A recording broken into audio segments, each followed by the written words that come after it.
बारिश की तेज आवाज, रात के अंधेरे में गूंजती बिजली और सड़क पर सन्नाटा। विशालपुर गांव के बाहर बना हुआ पुराना सरकारी हॉस्पिटल, जिसे लोग सालों पहले बंद मान चुके थे, आज अचानक रोशनी से जगमगा रहा था। रात के ठीक 5 बजे एक गाड़ी हॉस्पिटल के बाहर आकर रुकी। गाड़ी से उतरे रोहन, एक स्यासु युवक जिसने हाल ही में इस हॉस्पिटल से जुड़ी एक डरावनी कहानी सुनी थी।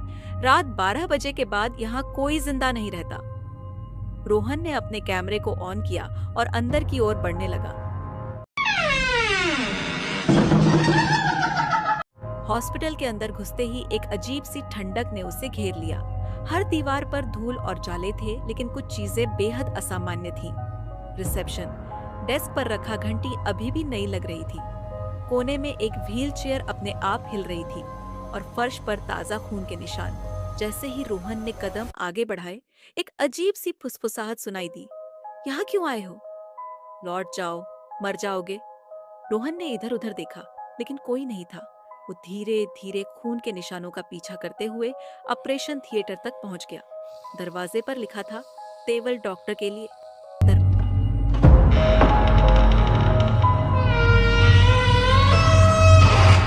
दरवाजा अचानक से खुल गया। अंदर का नजारा रोंगटे खड़े कर देने वाला था। दीवारों पर अजीब अजीब तस्वीर थी और ऑपरेशन टेबल पर लेटा हुआ एक शव, जिसके चारों घोर जलती मोमबत्तियों का घेरा था। अचानक रोहन की कमरे की नजर एक फाइल पर गया। फाइल पर लिखा था, तरस शर्मा निंदिन ताइस्टी पायब्द का केस।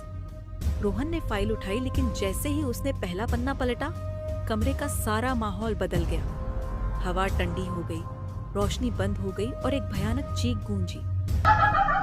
फाइल हाथ से छूट गई और रोहन जैसे ही पलटा, उसने देखा एक काली परछाई उसकी ओर बढ़ रही थी। तुमने गलत दरवाजा खोल दिया रोहन। कमरा अचानक झटके से बंद हो गया। बाहर सिर्फ एक धीमी डरावनी हंसी की आवाज गूंज रही थी।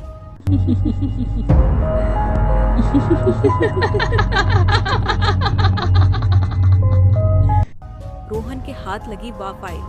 आखिर क्या राज छुपाई हुए है? वो परछाई कौन थी और क्यों हर किसी को ये हॉस्पिटल छोड़कर भागने को कहा गया है?